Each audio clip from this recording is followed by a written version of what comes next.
Greetings and welcome to the Danklit Podcast. It's me, your host, horror author Stanley J. Winter, and today I have another dark delight for you. But first of all, a bit of honesty. I'm very, very tired. It is the summer holidays and the kids have only just gone to bed. So this is a little bit late getting out, later than I would have liked. However, I do think consistency is important and I was determined to get an episode out today.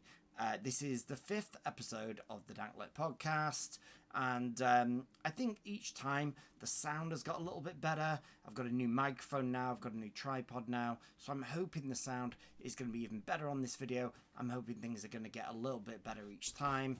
The dog has just come in. I'm hoping things are going to get a little bit better each time with that. Obviously, it's a learning curve for me, but I am enjoying making these, so I'm going to keep making these. So every Wednesday, 9 o'clock-ish, I might put it back to 10 o'clock, because it's a bit more of a window after the kids have gone to bed. Join us, and we'll talk about some dark, nasty extracts from literature. And again, I'm always going to pick extracts, or try to pick extracts that are a little bit off the beaten path, but they're always going to be dark. They're always going to be kind of a little bit grisly, a little bit nasty, certainly very, very dark, usually gothic, although not always. And tonight's is not gothic particularly, well, in fact, not at all. It is from the 1800s, though. We're going to talk about The Mayor of Casterbridge by Thomas Hardy. So this novel came out in 1886, and it's one of Thomas Hardy's Wessex novels. So Thomas Hardy created this kind of fictional country land based very closely on Dorset, where he grew up. But it is fictional essentially. But it is based on where he lived. So we've got rural England in the 1800s, and I always kind of associate Thomas Hardy with Morrissey. I think Morrissey talked a lot. He liked to be kind of like Thomas Hardy's very dramatic. There's lots of dark melodrama in his novels, especially Jude the Obscure. I might cover that one time because it is a very dark. The ending of that is absolutely crushing, absolutely shocking, horrible.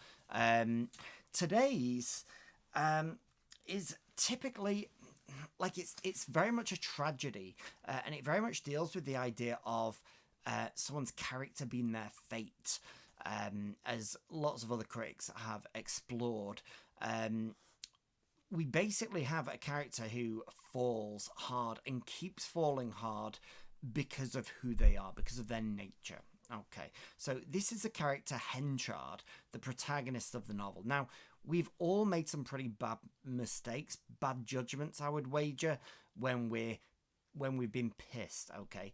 But this is like the mother of all bad decisions when pissed. So what happens is the book is the best opening to any book I've ever read, by the way, okay? Couple walking to a village fair, okay? They're coming to the village looking for work. It's a husband, a wife, and a kid, a daughter, Elizabeth Jane, who's a baby. Now, the husband is described as, he's like a farm labourer, but he's kind of at the higher end of farm labourers. He's a hay trusser, and this was quite a skilled, respected position. So although he's not rich, he doesn't own a farm, he does have, he's kind of a journeyman, he's kind of a tradesman, he's got a skill that is very desirable, very valuable. Okay, so he turns up at this town, and he should be looking for work, and he should be looking for lodgings for his wife and his daughter. But instead, he gets drawn into a tent where they sell furmity, which is a type of porridge. But the woman behind the counter gives him a bit of a wink and slips him a bit of rum in his furmity. And he's very happy about this. Obviously, he pays a little bit extra. And each time he goes up, she slips him a little bit more and slips him a little bit more. She's kind of running like a sort of porridge bar, if you will. And he gets more and more drunk. Anyway, he starts to become obnoxious. He starts to become an arsehole in this tent, right? and other people are noticing. And his wife, Susan, is starting to get embarrassed by this behaviour. And she's like, come on, we need to find lodgings. We need to find somewhere for think of the baby, think of Elizabeth Jane. And he's like, fuck you, fuck the baby, fuck you all, fuck women. I'm done. Who needs a woman anyway? Think how great I would have been if it wasn't for you, you stupid cow. And all that's not exactly what he says, but you get the picture. Anyway, other people in the bar are noticing, and someone says, like, makes a joke along the lines of, like, well, if you don't like her, sell her then. So he's like, what a good idea. I'll put her up for sale now. And he actually holds an auction in the tent/bar, right? He holds an auction for his wife and child, okay? And this starts out, everyone thinks it's a joke, and he's like, I'm not joking. And his wife's like, you've been like this before. Stop it. I'm not joking. Who's saying I'm joking? And he's trying to push this as far as he can, I think. He doesn't realistically think, I believe, that someone is going to actually try and buy his wife. He's making a public spectacle of himself. He's trying to make a point. But someone calls his bluff. So basically, this sailor Newsom, he's called, is around, and he's got cash money.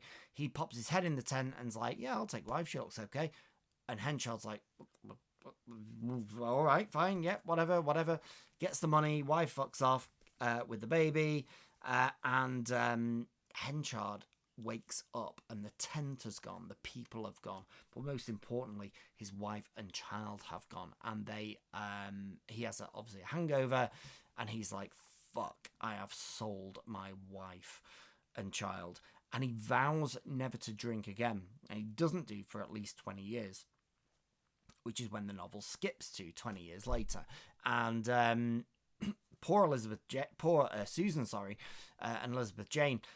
Susan thought, in her innocence, that this marriage was kind of this sale of herself was legally binding, which is fucking crazy, because like the slavery, she wasn't a slave, like she couldn't be sold like a slave at that time in England. Wives did have some rights, although not many. She could have just walked away from the whole situation, although you got to think, well, women in that time, especially in the countryside, her option, she's got a child, her options would have been pretty bleak, so probably much better to stick with the sailor. And I imagine she was pretty annoyed at Henchard. Anyway, the sailor's good to her. They don't really love each other, but he looks after her, but then he dies, so she comes looking for Henchard, and Henchard, meanwhile, has become very, very successful. So he's made something of himself. He's become a mayor of a town, and he's become a wealthy grain merchant. Okay, so he's really succeeded in spite of this terrible decision that he made. And they decide that they're going to get married again. The only problem is that Henchard is already kind of engaged to another woman called Lucetta. So it's a problem. But he still decides to remarry Susan, and they're going to pretend that they weren't married before, they've just met, because they think it's the right thing to do. Anyway, Lucetta is miss a bit. Susan dies. Lucetta then is like, well, Susan's dead, you can marry me now, and he's up for that. However, Henchard is up for that. However, Lucetta instead falls in love with Henchard's rival, a guy called Farfry, who used to be an employee of Henchard's, but is now his competitor, his rival. So they're going to get married. They get married, and the problem is that this creates a bit of a scandal for Lucetta, because she has been courting Henchard, and although it seems ridiculous in this day and age that would even be a thing, it's not like they were sleeping together or anything remotely like that. They were probably just sending letters and that kind of thing, all very innocent by today's standards, but because of that was enough in those days to bring public shame and ridicule upon you. And that's what we're going to talk about today. The extract we're going to look at today deals with Lucetta's fall from grace in this small village community. So, Lucetta is subject to public ridicule. And how this comes about is she asks, when she's married Farfrae, she asks for her love letters to be returned from Henchard. And he agrees. So this is to prevent any kind of scandal, and also the kind of her emotional property in a way. So she sends, Henchard, sends one of his servants with the letters. However, this servant has been wronged by Henchard in the past, so he's got an axe to grind, if you will. So he, instead of taking the letters, decides that he's going to take them to the pub instead, and reads them out for all the kind of like base characters, the kind of bitter base characters in the pub, to kind of have a good laugh and joke at Henchard and Lucetta's expense. And what they decide to do is something called a Skimmington Ride, a Skimmity Ride.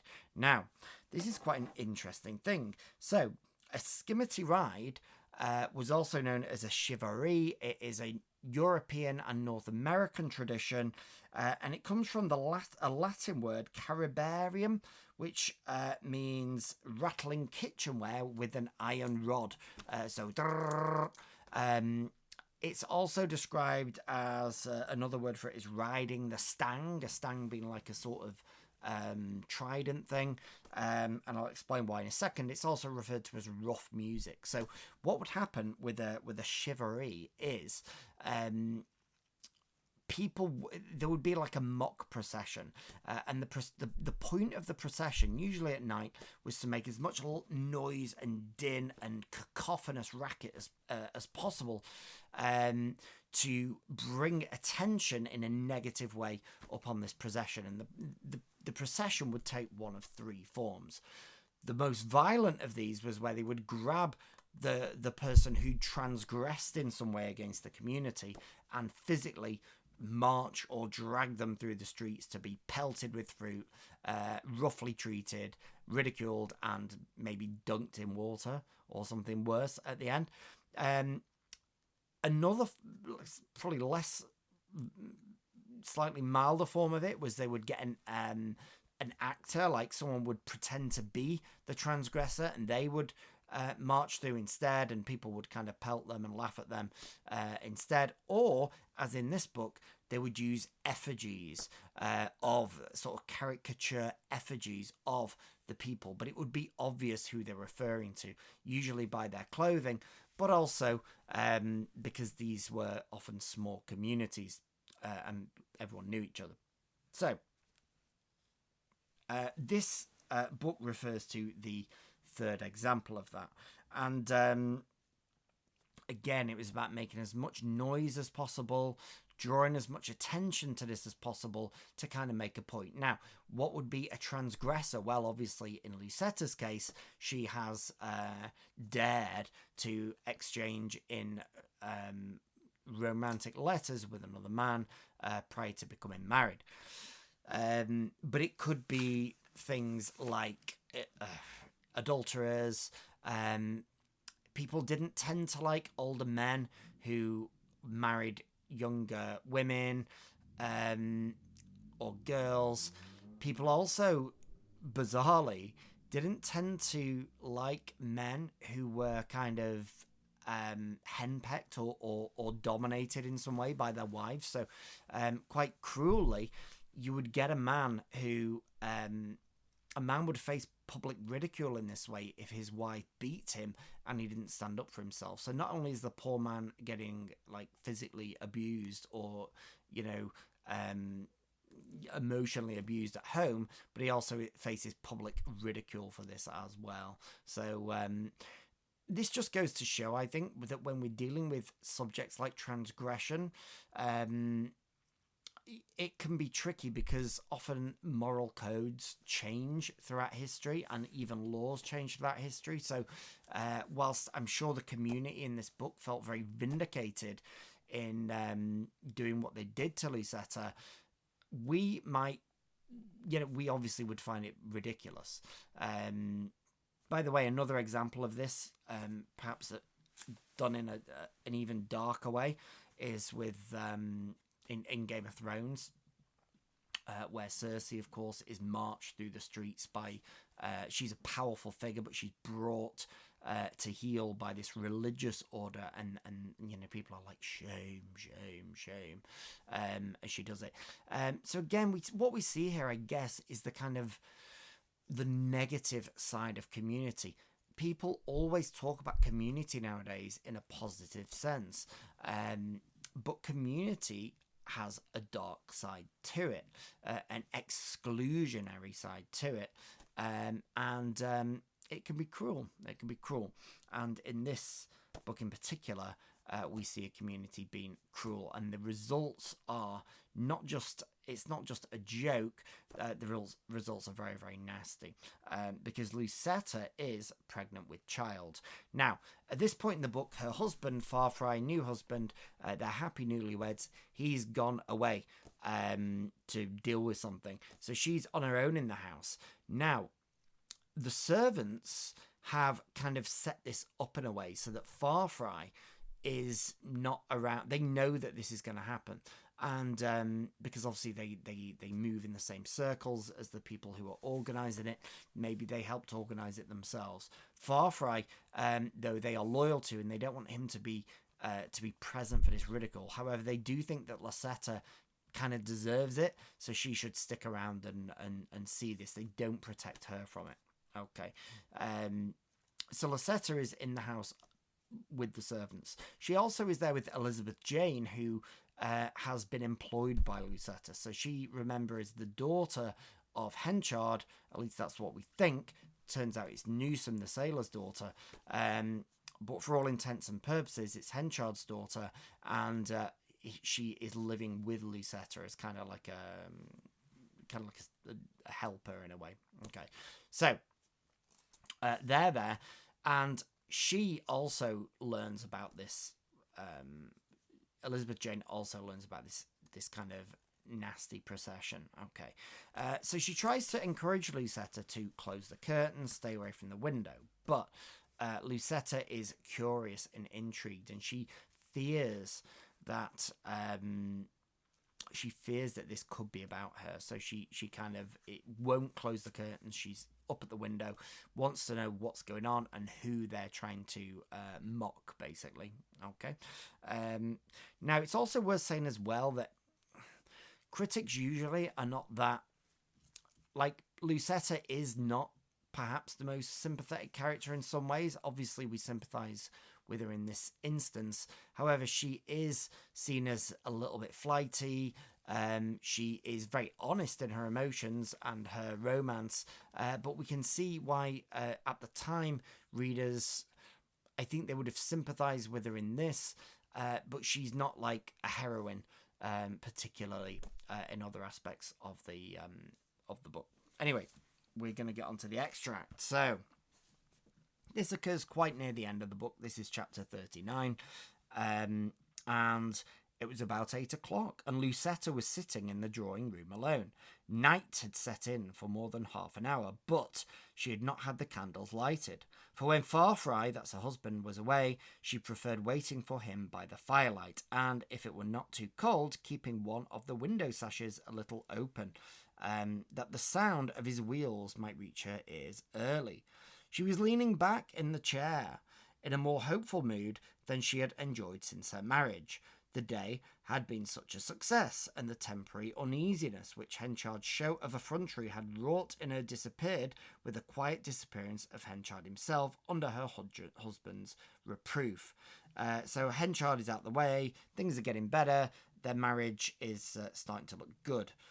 The floating evidences of her absurd passion for him and its consequences had been destroyed, and she really seemed to have no cause for fear. So she thinks that these love letters are gone. So any evidence of her previous feelings or romance for Henchard is gone, and she can now look forward to life as a committed, faithful, married woman. but it's not the case, of course. So, the reverie in which these and other subjects mingled was disturbed by a hubbub in the distance that increased moment by moment, so we get this kind of subtle creeping of noise coming towards the house. It did not greatly surprise her, the afternoon having been given up to recreation by a majority of the populace since the passage of the royal equipages, but her attention was at once riveted to the matter by the voice of a maidservant next door who spoke from an upper window across the street to some other maid even more elevated than she. "Which way be they going now?" inquired the first with interest. "I can't be sure for a moment," said the second, "because of the Malta's chimbley. Oh, yes, I can see him. Well, I declare. Trying to do a West Country accent there, obviously. Sound like a pirate. What, from the first, more enthusiastically. "They're coming up Corn Street, after all. They sit back to back." "What, 2 of them? Are there 2 figures?" "Yes, 2 images on a donkey, back to back. Their elbows tied to one another's. She's facing the head, and he's facing the tail." "Is it meant for anybody in particular?" "Well, it mid be. The man has got on a blue coat and Kerseyman leggings. He has black whiskers and a reddish face. 'Tis a stuffed figure with a false face." The din was increasing now. Then it lessened a little. "There, I shan't see after all," cried the disappointed first maid. "They've gone into a back street, that's all," said the one who occupied the enviable position in the attic. "There, now I've got 'em all endways nicely." So you've got 2 maids, again, 2 kind of lower order characters, vying for the best kind of view of this procession. Obviously, whenever anything like this happens, people are curious. They are gossipy. They're kind of nosy. They want to know. And this is kind of like when online, you get some kind of argument online and people pull out the popcorn meme, isn't it? People want to see this unfold. It's a little bit naughty. It's a little bit nasty. And they're obviously that one of them gets a really good view of it, and we do get this kind of horror emerging as far as Lucetta is concerned. Remember, this was designed to make as much noise as possible, draw as much attention as possible, and I think there really is something quite sinister about effigies, more sinister than if it was a person, even the actual person being mocked in a way, because an effigy is so uncanny. And think what they would have looked like in those days. Were they made of like paper mache, straw? It would have taken effort. Where would they have done this? Where would they have made it? Would it have been in like a pub, in the back room of a pub, in a cellar? How would they have done it around work? People, sort of. These are lower order characters. They would have with difficult, busy lives. They would have taken time and effort to make these effigies and make them so that they represented clearly the people they were intended to mock, down to the finest detail. And think how weird and grotesque they would look. Even, like, to me, even waxworks made by professional modelers look fucking horrible.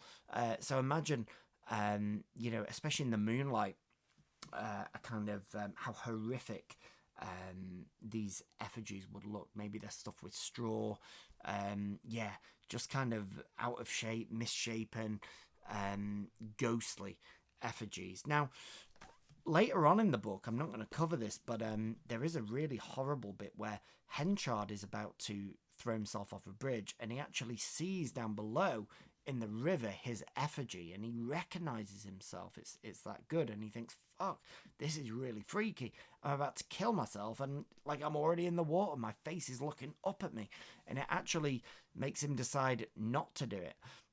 When I first read this, I found it really creepy, the idea of the effigies being thrown in the river and being kind of smashing on rocks and becoming all misshapen. And I think, imagine if that was you, and you've been cast away by your community to go all kind of misshapen and monstrous in the water. I think there really is something in that. Anyway, we've got these 2 maids.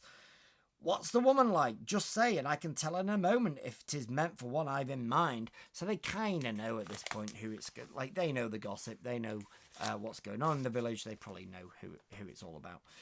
My, why, 'tis dressed just as she dressed when she sat in the front seat at the time the play actors came to the town hall. So they're talking about a specific time when Lucetta obviously thought she was quite special, quite important. Lucetta started to her feet, and almost at the instant the door of the room was quickly and softly opened, Elizabeth Jane advanced into the firelight. So Lucetta kind of knows at this point.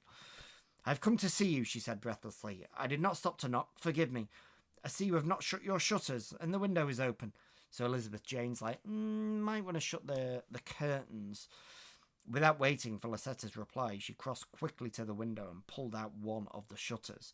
Lucetta glided to her side. Let it be. Hush, she said peremptority in a dry... Is that even a word? Peremptority?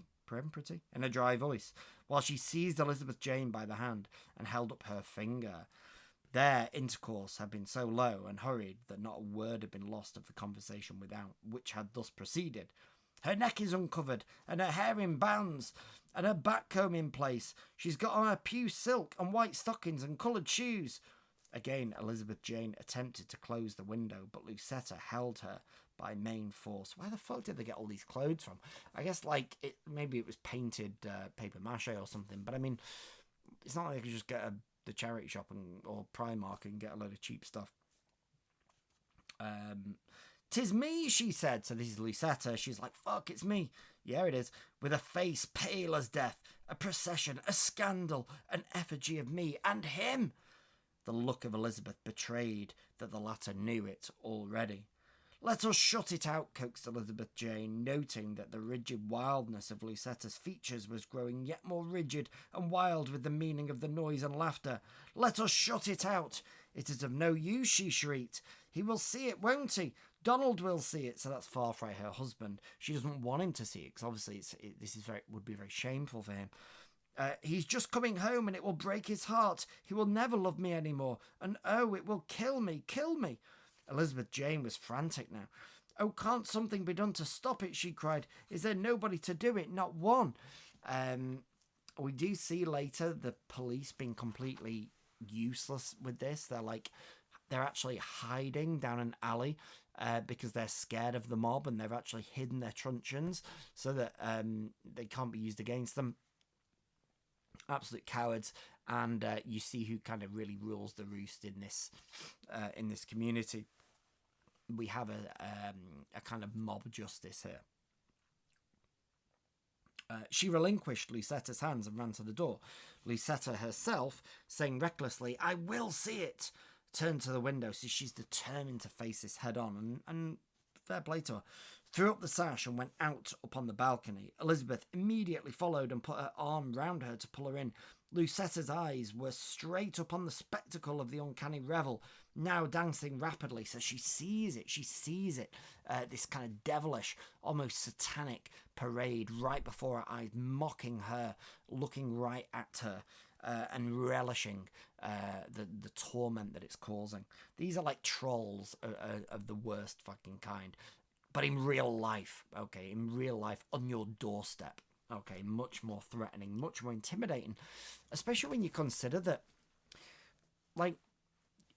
if you get trolled or cancelled or whatever on the internet, you can turn off your computer or social media, but in those days, there wasn't really an escape from your community if you lived in the countryside. You were stuck with those people forever. So you had to find a way to be welcomed back into the community, or to you'd have to have immense strength of character in order to not give a fuck, basically, and we'll talk about that at the end. Anyway, the numerous lights around the two effigies threw them up into lurid distinctness to a moment of real horror here. It was impossible to mistake the pair for other than the intended victims. Come in, implored Elizabeth, and let me shut the window. So again, shut it out. She's me, even to the parasol, my green parasol, cried Lucetta with a wild laugh as she stepped in. A wild laugh. So this is becoming increasingly a moment of horror here. She's starting to lose her grip on the reality of the moment, and she's losing her grip on rational thought. She's starting to become really driven mad by this. And it's understandable why. Cried Lucetta with a wild laugh as she stepped in. She stood motionless for 1 second, then fell heavily to the floor. So remember, this is a woman who is pregnant. Although at the instant of her fall, the rude music of the Skimmington ceased. So boom. They see her fall, perhaps, and the music stops. They know they've done their bit here. Okay. The roars of sarcastic laughter went off in ripples. They're not sorry though. They're still amused by this sarcastic, nasty, horrible laughter. And the trampling died out like the rustle of a spent wind. Elizabeth was only indirectly conscious of this. She'd rung the bell and was bending over Lucetta, who remained convulsed on the carpet in the paroxysms of an epileptic seizure. So, yeah, this is someone who suffers from epilepsy, and presumably the community would have known that as well. She rang again and again in vain, the probability being that the servants had all run out of the house to see more of the demonic Sabbath. Think about how that's described, the demonic Sabbath, than they could see within. So, yeah, I think, again, what we see here is, in a sense, it's folk horror. It's the horror, though, of the community held up against the individual. The threat of the community to the transgressive individual, who, by our standards today, would not even be transgressive. Yeah, there is a real horror in this by the fact that it's a pregnant woman who is, in a sense, vulnerable, and also by the fact that she's found happiness as well, and they take delight, wicked, evil delight, in destroying this, crushing this happiness. Now, I hate this sort of behaviour. I hate cancel culture. I hate it when people gang up on an individual, and it amazes me. I associate this as being a very Christian thing to do. I kind of, when community almost has too much power, and individuals don't have any power or the power to challenge or escape a community. And it amazes me, actually, when I see this type of behavior in spheres that are supposedly transgressive, like the metal community or the horror community, if they can even be called communities, because, like, I don't know, when I go to a metal show, I go alone or with a friend, and I don't really talk to anybody, and I go home. No one in the metal community brings me grapes when I'm ill. Okay. No one puts my bin out from the metal community. Yeah. So is it really a community? But it amazes me, yeah, when you get people ganging up on so-called transgressors in those communities without necessarily knowing the full facts of a situation, or without knowing the kind of on-the-ground facts. And who gives a fuck anyway? Like, obviously we have courts and the law, don't we, to deal with transgressive stuff.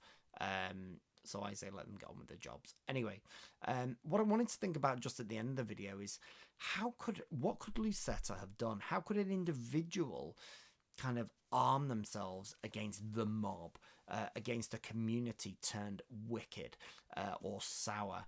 How could they? How is it possible for one individual or a tiny group of individuals to stand up to the masses,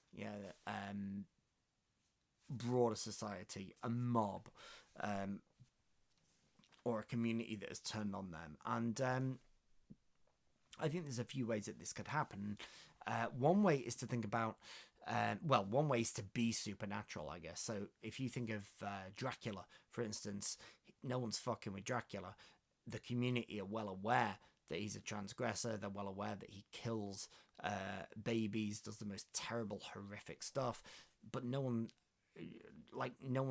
marching past his fucking castle, banging pots and pans. Yeah, because they know he's supernatural. They know he's powerful. Obviously, being supernatural is not real. But often communities are very super, especially kind of like we see in the Mayor of Casterbridge. They're a village community. They are often very superstitious. Now, by the 1800s, they weren't burning people for being witches. Being a witch would not have been considered a good thing. But to create maybe a little bit of superstition around yourself, I don't know. Perhaps that would have worked. Spread a few superstitious rumours here or there. That's something that might have worked and may work today as well. Lots of people are very superstitious and believe in things like spirits, fate, and all those kind of things. Being fearful is another way. Now, obviously, Lucetta does not have the ability herself to confront these kind of rogues and thugs who would be doing this in the street. However, she could potentially get people on her side if she has money, which she seems to. She could get people on her side to intimidate people or threaten them or kind of challenge them. I think it's really interesting when you watch the Charlie Veitch videos, which I do sometimes watch because I'm interested in Manchester. I don't particularly like Charlie Veitch. However, I do think it's interesting that he has proved that you can take on pretty much any mob with just two tough guys, right? Two tough guys, all you need, you can take on pretty much any mob, okay? Maybe even one tough guy, okay? Because nobody wants to be the first person to get a punch in the face. Okay, so if you're being threatened by a mob and you have a couple of tough guys on your side, chances are that mob not going to do very much. And even if you're on your own, my dad always used to say to me, he used to be into like football hooliganism back in the kind of 70s and 80s, and he would always say that if you got cornered by a mob, you know, if I'm talking about physical violence here, if you got tackled or taken on by a mob and you found yourself alone, and a good thing to do is to just decide quickly who the weakest one at the front was and just go in hard on them as much as possible. And what you would often find is the others will back off and give you a bit of space, because no one wants to be picked off in that way, and no one wants to be hurt, do they? No one wants to be the first one getting hurt. So that's another way. It kind of brings us on to that picking off the mob. So picking them off, especially if you've got a bit of money and influence, but also if you've got any kind of platform on the internet, turning the mirror onto people who are part of the mob. So I've seen people do this before online, where they kind of mock and make fun of people who have mocked or made fun of them, and it's very, very effective because it makes you think twice, especially on the internet, about posting something negative on someone's thread or whatever. If you think, shit, they're gonna like find out who I am and maybe make fun of me or dox me or pick up on things I've said or things like that. Turning the mirror back on that person is often quite an effective thing to do. And I guess Lucetta could have done that because she could have found out who some of these people are. She could have maybe looked, possibly paid someone to for information, bribed them, paid someone to look into their history and their scandals, and kind of, I guarantee that in that mob, not everyone will have been innocent themselves. I'm sure they had their own scandals and secrets and that kind of thing. Another way is to just be rich and powerful. Now, Lucetta does seem quite wealthy within the conch. She's married to Farfrae. He's becoming very successful. Presumably, she would have some. She had some status and power too. But I guess it wasn't enough. The whole point of this kind of Skimmity Ride thing is that it's the lower order characters getting to mock and satirize and attack the higher order characters and show their displeasure for them. But that only goes so far, doesn't it? Especially if the rich and powerful decide to take revenge, and especially if they decide to find ways to sack the lower order characters or take away their livelihood. Now, Lucetta obviously dies, but it would be interesting to know in the past if, when this happened, people involved in these processions? Did they find themselves out of a job, perhaps, or worse off because of the powerful people, the more powerful people that they were mocking? I guess in our day, rich and powerful, I think someone like J.K. Rowling, obviously she's pretty much untouchable. She can say whatever she wants, because what are they going to do? Like, ban her books? She'll publish her own books.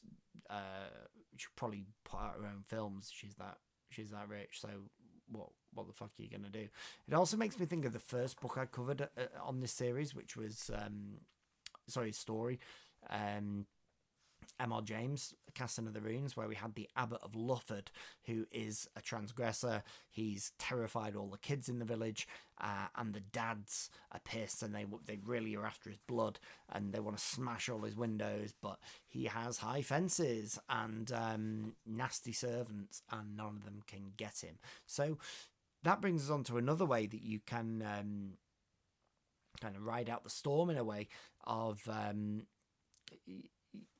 sort of this kind of community aggression, and it's through embracing notoriety. So this would be very hard for a woman to have done in the 1800s, but if you are a strong-willed character, you're an Anton LaVey, you're an Aleister Crowley, like the Abbot of Lufford, you can embrace notoriety and embrace being evil and being a bastard, being an arsehole, and kind of enjoy that, and not care when people attack you for it. And that's something that I'm surprised more people don't do nowadays, to be honest. Although I guess when people have done that, I'm thinking of someone like Andrew Tate, it hasn't gone particularly well for them either, because I guess they push it too far. They become so obnoxious and unpleasant that like nobody likes them, or they end up, committing actual crimes, allegedly, and going to prison, which no one wants. So counter mob, that's the last way. So Lucetta couldn't she, made her own counter mob, and that's something that you could do today as well. If you were threatened by a challenging mob, you could create your own army, your own gang, whether that's paid, or whether you are recruiting people based on an ideology. And I'm thinking of something like, I don't know, possibly the LGBT movement here, where in the past, gay people, LGBT people would have been very singled out, very marginalised, very lonely, and by coming together and forming solidarity with each other, they essentially created their own mob, their own, mob sounds negative in this context, I don't mean it to, their own kind of army, in a way, to stick together and face off the wider mass of society, which was hostile towards them. So that's interesting too. So just some things to think about there in terms of how the individual can be empowered against the masses. I thought the extract kind of led on to that, in that kind of discussion. I thought it was quite an interesting thing to think about and talk about. But yeah, hope you enjoyed that. Another interesting extract, I feel. It isn't a horror, but I do think it's horrible. And the fact, obviously, Lucetta miscarries and dies is it just really makes it more and more horrific. So, yeah, an often overlooked extract, I feel. Hopefully you enjoyed it. I'm exhausted today, so apologies if I don't see myself. I'm going away to... well, I won't disclose the location, but I'm going to be away soon. So I'm going to be doing a show next week, but from somewhere much more interesting. So you might get a very different background. It might look a bit more exotic, and it's not going to be green screen. It's going to be the real deal. So I'll let you guess and try and imagine where I'm going to be. But for now, thank you very much for listening. I'll see you next time.